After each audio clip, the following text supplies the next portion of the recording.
अब same procedure I am applying in process macro. इसको process macro में कैसे करना होगा? Analyse, then regression and process. उसमें कुछ नहीं करना है, इसमें तो बहुत सारी चीजें करनी पड़ी एसपीएसएस में।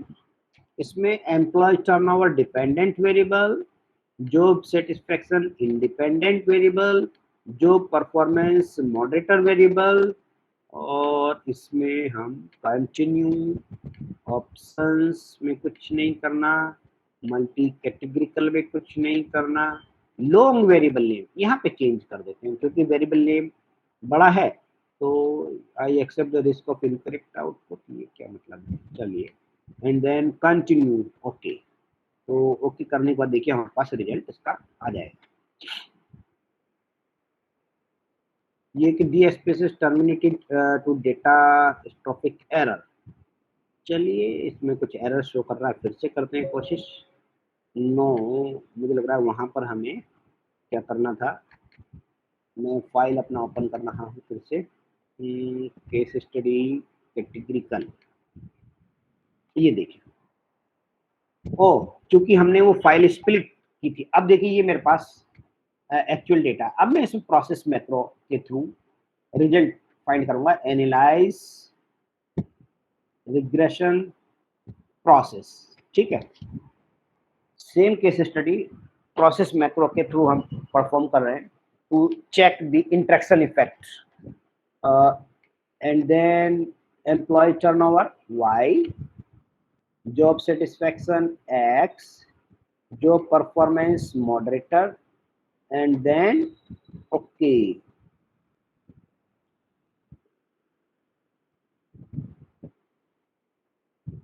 आउटपुट देखिए शायद आ रहा है, ये आउटपुट आ गया। इसमें क्या लिख दिया इन्होंने, कैरेक्टर का नाम है वो लंबा है ना, 8 कैरेक्टर इन लेंथ। अब ये देखिए, अगर इसका क्या मतलब कि अगर ये जैसे हमने 8 कैरेक्टर 1 2 3 4 5 6 7 8 9 10 11 12, अगर ज्यादा बड़ा वेरिएबल का नाम लिख दिया हमने तो इस तरह की प्रॉब्लम आती है। तो उसका क्या करेंगे, इसमें एक ऑप्शन होता है एनालाइज रिग्रेशन, या तो कैरेक्टर इसका नाम छोटा रख लीजिए, ये अगर बड़ा है तो ये लॉन्ग वेरिएबल नेम लिखा ना, इसमें हम लोग जो है टिक कर देंगे, आई एक्सेप्ट ये।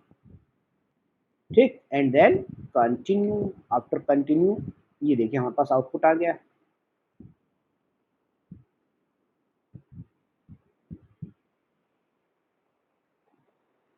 ये देखिए आउटपुट आ गया, ठीक है ना। तो ये आउटपुट अब हम जो है, पहले क्यों नहीं आया था?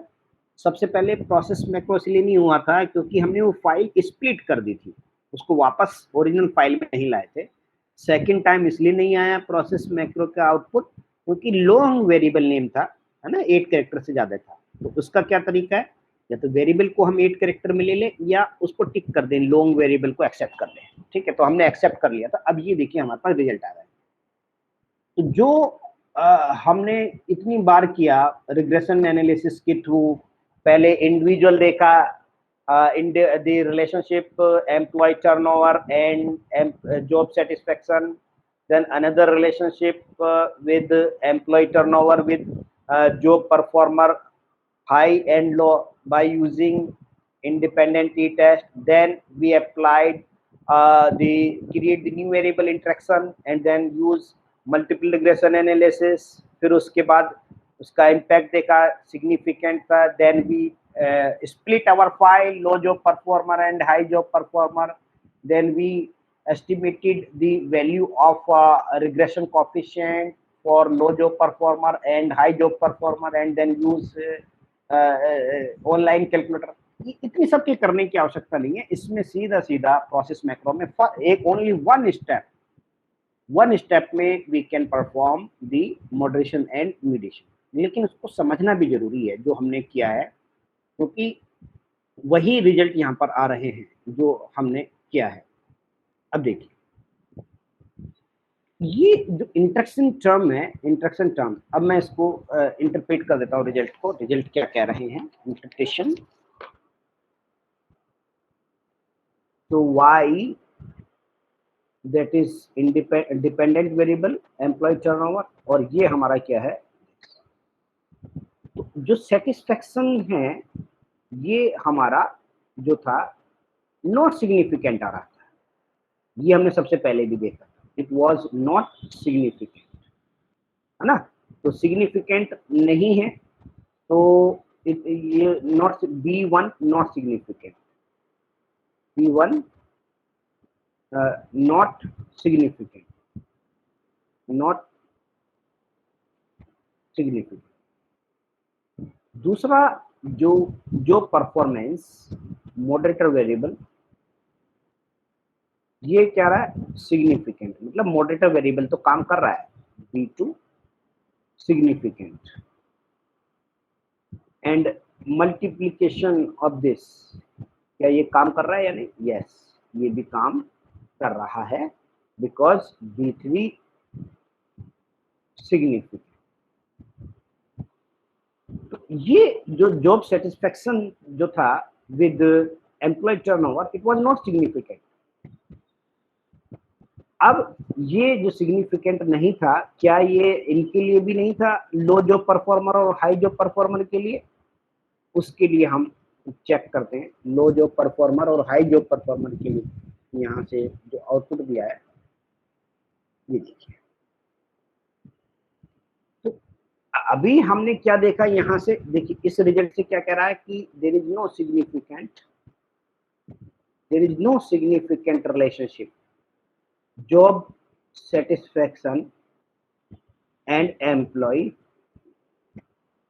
टर्नओवर, कोई सिग्निफिकेंट रिलेशनशिप नहीं, बिकॉज नहीं इसमें, हाँ पॉइंट सिग्निफिकेंट रिजल्ट है, ठीक है, वो मैं गलत इंटरप्रेट कर गया, इट इज लेस देन 0.05, तो it is significant because P value 0.05।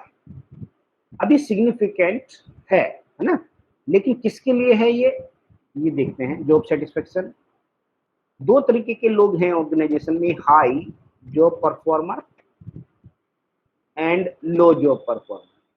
इसमें देखिए जो जॉब परफॉर्मर जिनकी जीरो जीरो मतलब लो जॉब परफॉर्मर, तो ये ट्रू है किसके लिए, जॉब सेटिस्फेक्शन और एम्प्लॉय टर्नओवर में सिग्निफिकेंट रिलेशनशिप है, but only for low job performer के लिए, लो जॉब परफॉर्मर के लिए ट्रू है, because P value less than 0.05, and it is not true for job performer high. One coding किसकी थी हमारी, high job performer.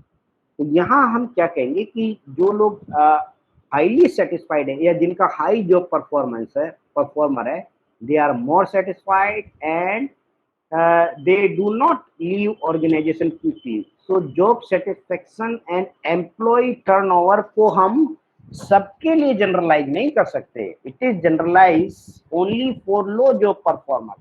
So the relationship between job satisfaction and employee turnover, it is true for only low job performer, not high job performer, है ना। Job satisfaction और employee turnover में significant result है या नहीं है, ये सबके लिए हम नहीं कह सकते, ये केवल जो है जो लोग लो जॉब परफॉर्मर है, ये उनके लिए ट्रू है, ठीक है ना। तो इस तरह से हम जो है इसके रिजल्ट्स को इंटरप्रेट करते हैं process macro.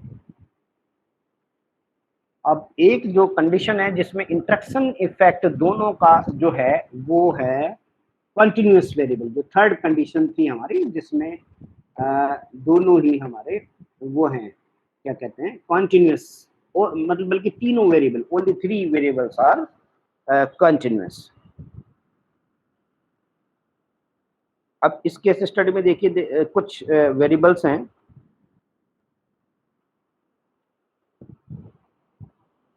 Variable 1 depression, second variable stress, third variable cognitive. इस केस स्टडी में हम लोग ये जानना चाहते हैं कि क्या ये जो पहले तो वेरिएबल्स को देख लें, किस तरीके के वेरिएबल्स हैं। Depression, it is dependent variable, and stress independent variable, ये क्या है हमारा स्ट्रेस IV, और y जो है y और x ये डिप्रेशन। एक another variable moderator variable IV, चलो इसको मैं उससे और इसका नोटेशन इस तरह से हम इसको ड्रॉ करते हैं, देख y x एंड m। इसमें कंडीशन क्या है, this is also metric data, metric means continuous, it is metric and it is also metric। when all the three variables are metric, तब हम इसमें फाइंड करना चाहते हैं इंटरेक्शन टर्म।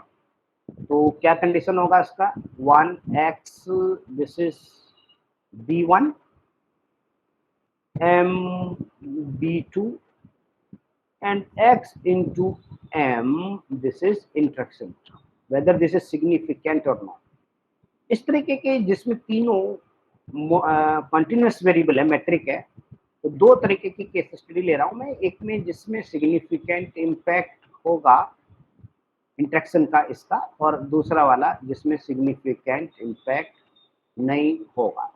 अभी इसमें हम नॉट सिग्निफिकेंट वाली केस स्टडी ले रहे हैं, उसके बाद सिग्निफिकेंट इम्पैक्ट वाला केस स्टडी बिल्कुल सिंपल है। Depression, does stress influence depression और not?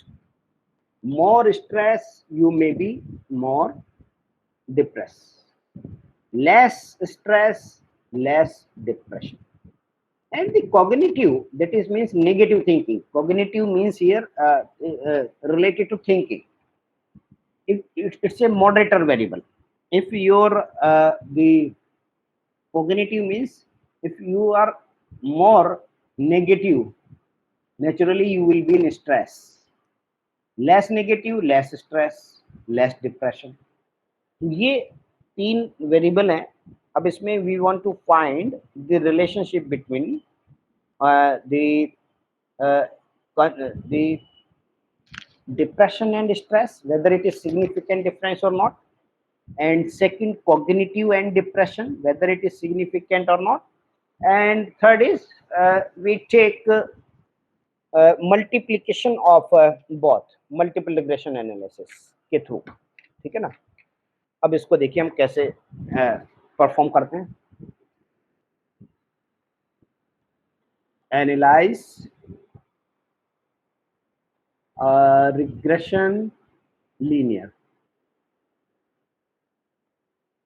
Depression dependent variable, so I'm transferring here dependent, stress independent variable, बस कुछ नहीं करना, and okay, because we want to know whether stress significantly contributing to depression or not, and then okay। तो क्या result है, ANOVA table से पता चल गया हमें 0, p value less than this. It means stress जो वेरिएबल है हमारा वो सिग्निफिकेंटली कंट्रीब्यूटिंग कर रहा है। मीन्स जो इक्वेशन हमारी होती है वो क्या है, ये इसको इस तरीके से हम लिख सकते हैं 2.493 प्लस 0.603 इंटू स्ट्रेस, और ये जो स्ट्रेस है सिग्निफिकेंटली कंट्रीब्यूटिंग किसको कर रहा है, डिप्रेशन। तो ये हमारा जो वेरिएबल है। क्यों ये जो रिग्रेशन कोफिशिएंट है ये सिग्निफिकेंट है या नहीं, ये हमें कहाँ से पता चला, इस टेबल से सिग्निफिकेंट। तो हम क्या कह रहे हैं कि stress significantly influence depression and there is a positive correlation है ना, because regression coefficient value positive 0.6, it means as your stress increases you will be more depressed। ठीक है, so there is a positive correlation between the two।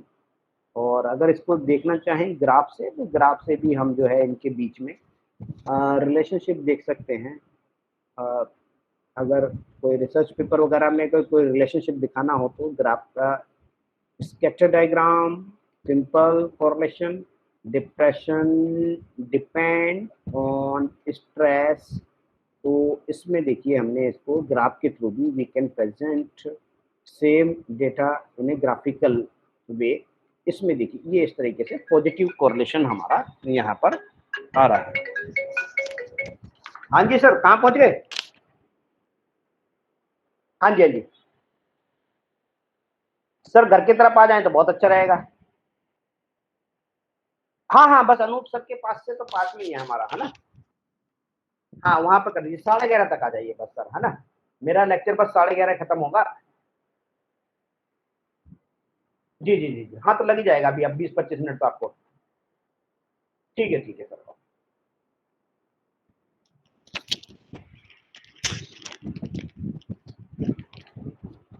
Hello. हाँ जी, तो ये there is a positive correlation between the two variable, तो ये हमने इसमें देख लिया। सेकंड रिलेशनशिप जो है, we want to check the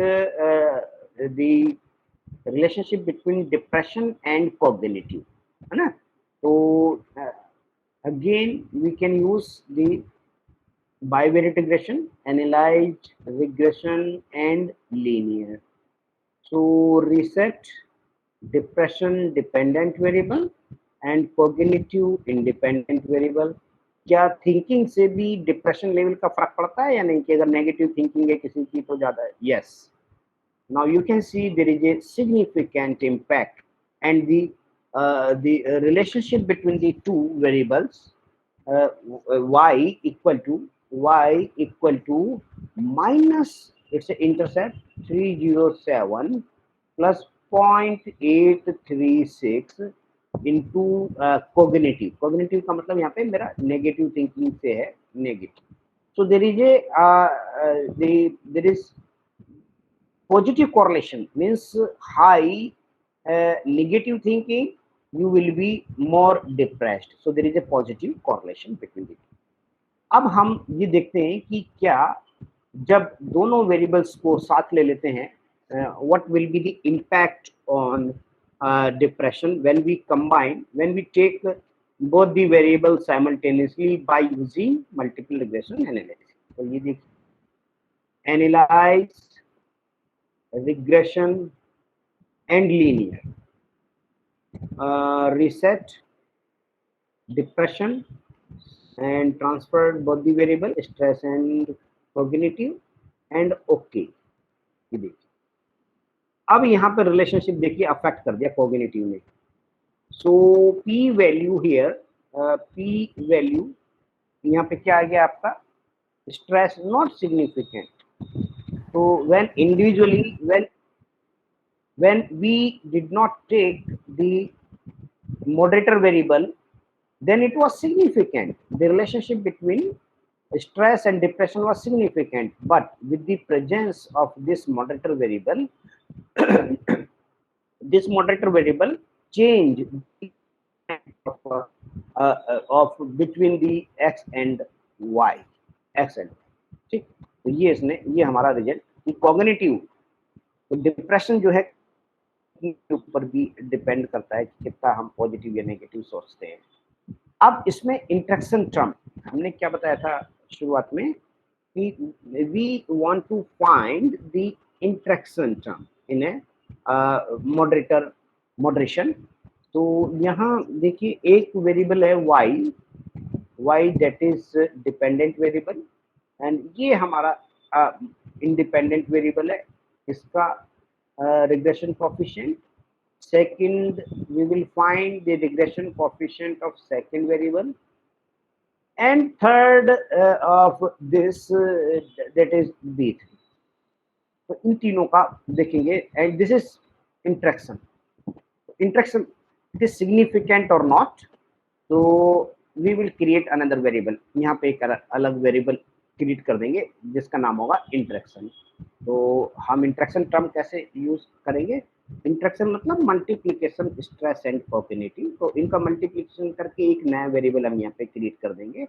how to do it, कोई भी नया वेरिएबल क्रिएट करना हो तो हम ट्रांसफॉर्म में जाकर करते हैं नया variable create, transform compute variable, और यहाँ पे हमें क्या लिखना है, इंटरेक्शन, इंटरेक्शन, ठीक है। अब इंटरेक्शन के बाद जो है इसको कॉपी किया हमने, type and label, and then paste, continue. After continue हमें किसका मल्टीप्लिकेशन करना है, स्ट्रेस, और यहाँ पे स्टार लिखा हुआ है, स्टार का मतलब होता है मल्टीप्लिकेशन एंड कॉग्निटिव, वो हमने यहाँ कर दिया। And then okay, after okay देखिए हमारे पास जो है एक ये नया वेरिएबल क्रिएट होकर आ गया जिसका नाम है इंटरेक्शन। ठीक, अब इसको मल्टीपल रिग्रेशन एनालिसिस में यूज करेंगे और हमें फिर मल्टीपल रिग्रेशन एनालिसिस से स्ट्रेस का, कॉग्निटिव का और इंटरेक्शन टर्म का इम्पैक्ट पता चल जाएगा डिप्रेशन के ऊपर। ठीक है, तो इसको कैसे करेंगे हम, analyse then regression, linear depression, and select all the three variables and transfer into, ठीक है, सिंपल मैं मल्टीपल रिग्रेशन एनालिसिस यूज कर रहा हूं and then okay, after okay देखिए ये रिजल्ट आ गया। रिजल्ट क्या है कि इसमें इंटरेक्शन इफेक्ट हमारा पता चल रहा है। हाँ जी सर बोलिए, कहाँ पर, अच्छा 7-8 के बाद अनूप जी से मिल लिया आप? नहीं नहीं, उनका 11 नहीं है सर, 11 तो मेरा है, मेरा 11 नंबर है, अनूप जी तो पीछे रहते हैं थोड़ा सा हमसे। सर अभी बस 2-5 मिनट रुक जाएंगे आप? हाँ आप ट्रांसफार्मर के पास आ जाइए सर, ट्रांसफार्मर लिखा है ना, हाँ हाँ हाँ ऊपर आ जाइए, डस्टर कार खड़ी है ना, हाँ उसके ऊपर आ जाइए, फ्लैट नंबर 11 है मेरा। ठीक है, ठीक ठीक आ जाइए। हेलो, हाँ, तो मैं बात कर रहा था कि स्ट्रेस, अब देखिए ये हमारा जो है कि क्या ये सिग्निफिकेंट है या नहीं, तो ये x हो गया, ये y हो गया, ये x इंटू दिस, तो ये आगे हमारे पास 3 रिलेशनशिप। हमें इसका चेक करना है कि interaction whether this is significant और नॉट, तो ये इंटरेक्शन जो हम देख रहे हैं ये हमारा यहाँ पर सिग्निफिकेंट इम्पैक्ट आ रहा है, और ये देखिए ये भी हमारे सिग्निफिकेंट इम्पैक्ट आ रहा है, तो हम कहेंगे कि यहाँ पर मॉडरेटर वेरिएबल इज वर्किंग, ये मॉडरेटर वेरिएबल हमारा काम कर रहा है, तो इसको हम जो है इस तरह से चेक कर सकते हैं। ठीक है, और अब इसी चीज को अगर हमें उसके थ्रू करना हो, क्या कहते हैं, प्रोसेस मैक्रो में, तो वो हम कैसे करेंगे वो हम देख लेते हैं। प्रोसेस मैक्रो में भी कुछ नहीं करना, go to analyse regression and process, ठीक है, एनालाइज रिग्रेशन एंड प्रोसेस, तो depression dependent variable, stress independent variable and cognitive moderator variable.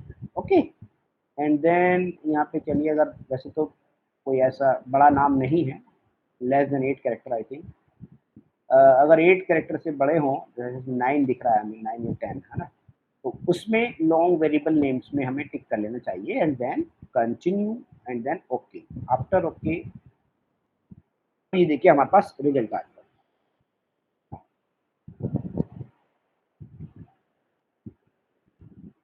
ये हमारे पास रिजल्ट है, तो ये रिजल्ट जो है आप 1 मिनट के लिए जरा देख लीजिए, मैं जरा बस 1 मिनट में आ रहा हूँ, बस 1 मिनट, कोई आया है 1 मिनट बस।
हेलो, हाँ जी।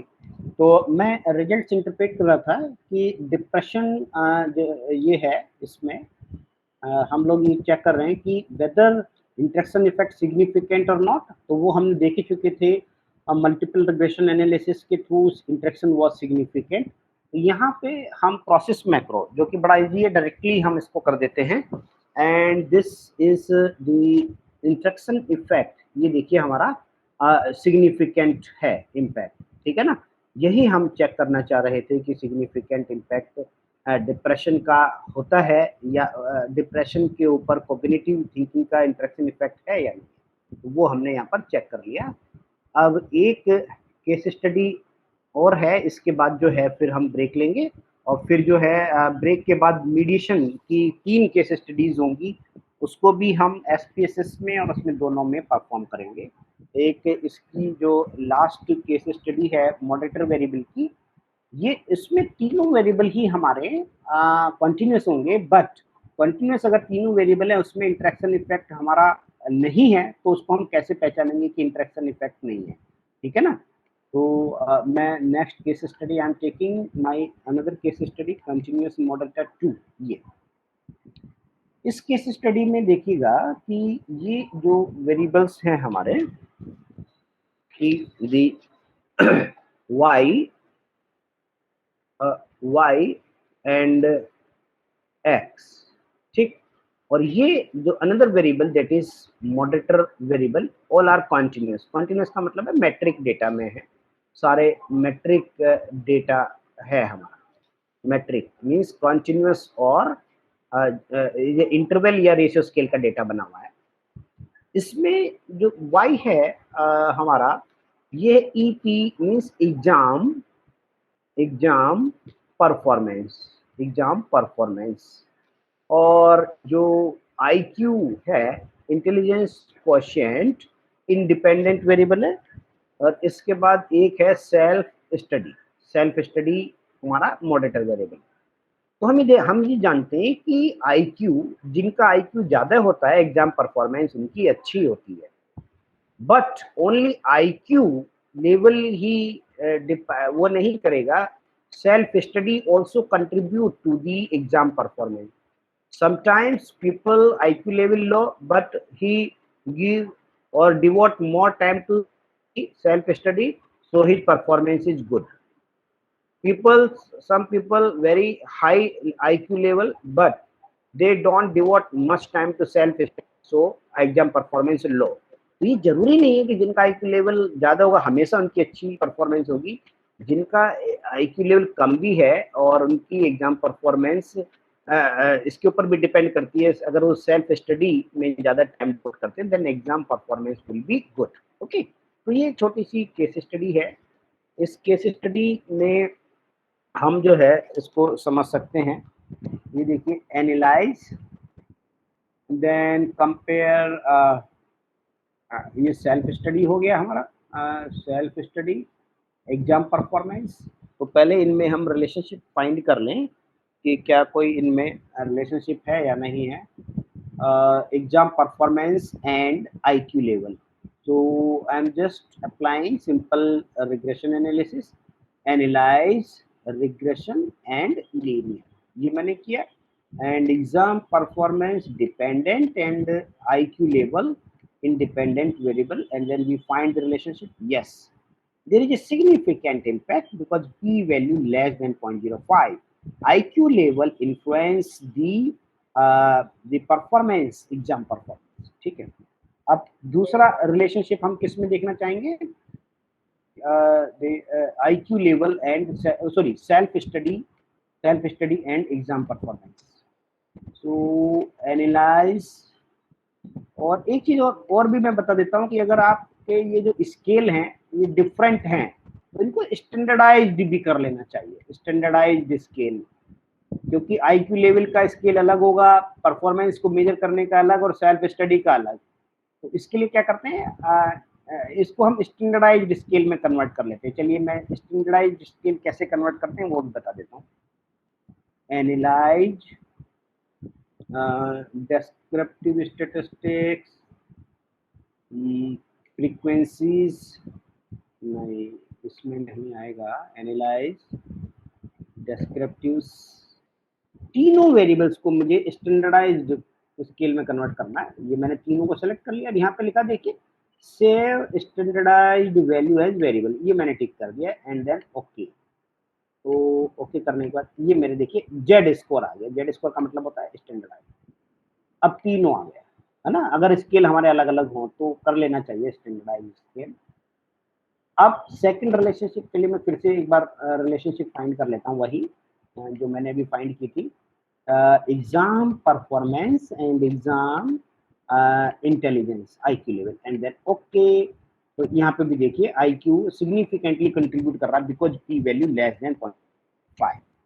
चलिए अब IQ सेल्फ स्टडी और एग्जाम परफॉर्मेंस, तो analyse regression linear and then the self, एक minute, exam performance and self study monitor variable and okay, after okay yes, self study भी सिग्निफिकेंटली कंट्रीब्यूट कर रहा है, सेल्फ स्टडी कंट्रीब्यूट कर रहा है। अब हमें क्या करना है, एक मल्टीप्लीकेशन जो सेल्फ स्टडी और एक इंटरेक्शन वाला बनाना है और फिर उसका इंटरेक्शन देखना है कि मॉडरेटर वेरिएबल काम कर रहा है या नहीं। एंड देन देखिए ट्रांसफॉर्म कंप्यूट वेरिएबल, यहाँ पे मुझे इंटरेक्शन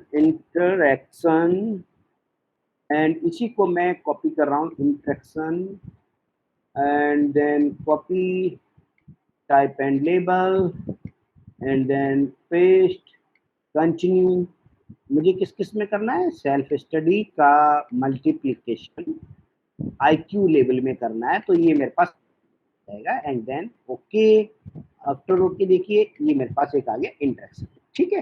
अब सिंपल मल्टीपल रिग्रेशन अप्लाई कर रहा हूँ मैं, analyse regression and linear and then exam performance dependent variable and all the three variables are independent variables and then okay and after okay ये देखिए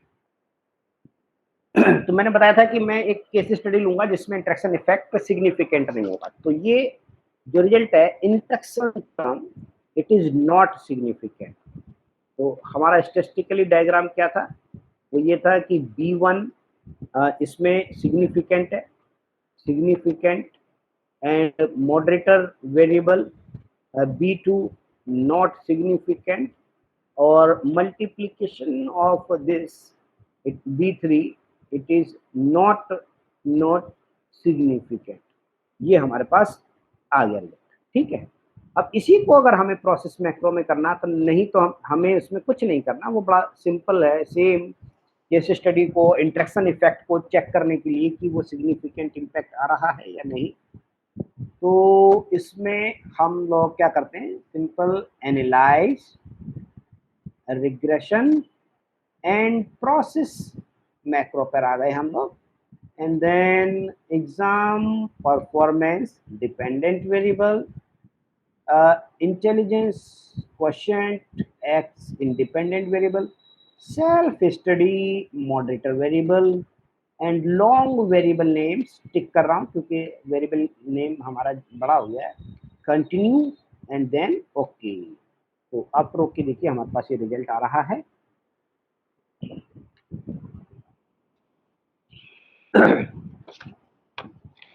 ये रिजल्ट आ गया हमारे पास, ये देखिए। अब इसका इंटरेक्शन इफेक्ट देखिए 0.966 और हमने जो अभी वो किया था इसमें भी ये देखिए 0.966 आ रहा है हमारा, है ना। अभी जो हमने मैनुअली मतलब एसपीएसएस के थ्रू किया था इंटरेक्शन पी वैल्यू वाज 0.966 और इसमें भी देखिए हमारे पास ये आ गया 0.966। इसका मतलब है कि देयर इज नो इंटरेक्शन का हमारे पास इसके अंदर कोई भी वो नहीं आ रहा है इम्पैक्ट, ठीक है ना। तो ये इस तरह से प्रोसेस मैक्रो में बड़ा इजी है। IQ not significant, J self study significant, मतलब एग्जाम परफॉर्मेंस को आपकी सेल्फ स्टडी मतलब जितना ज़्यादा समय देंगे वो ज़्यादा थ्योरेटिकली इम्पैक्ट कर रहा है इसको एग्जाम परफॉर्मेंस को, और जबकि इंटरेक्शन इफेक्ट यहाँ पर हमारा नहीं दिखा रहा है बिकॉज पी वैल्यू यहाँ पे लेस देन 0.05। तो इस तरीके से जो है हम जो मॉडरेशन और मीडिएशन है प्रोसेस मैक्रो के थ्रू जब हम करते हैं तो बड़ा हो जाता है, और उसमें ना तो हमें ऑनलाइन कैलकुलेटर की आवश्यकता पड़ती है, ना हमें कोई एक्स्ट्रा नया वेरिएबल इंटरेक्शन का हम जो हम क्रिएट करते हैं उसकी आवश्यकता होती है। डायरेक्टली हमें केवल 3 वेरिएबल ट्रांसफर करना है, इंडिपेंडेंट वेरिएबल एक्स में, डिपेंडेंट वेरिएबल वाई में, और जो हमारा मॉडरेटर वेरिएबल है वो मॉडरेटर वेरिएबल डब्ल्यू में ट्रांसफर करते हैं। लॉन्ग वेरिएबल वाला हमारा जो है ऑप्शन उसको टिक कर, अगर वेरिएबल का नाम बड़ा है और उसके बाद ओके करने के बाद हमारे पास ये जो है रिजल्ट आ जाता है। तो ये मॉडरेशन के बारे में कुछ हमने भी आपको आइडिया दिया है।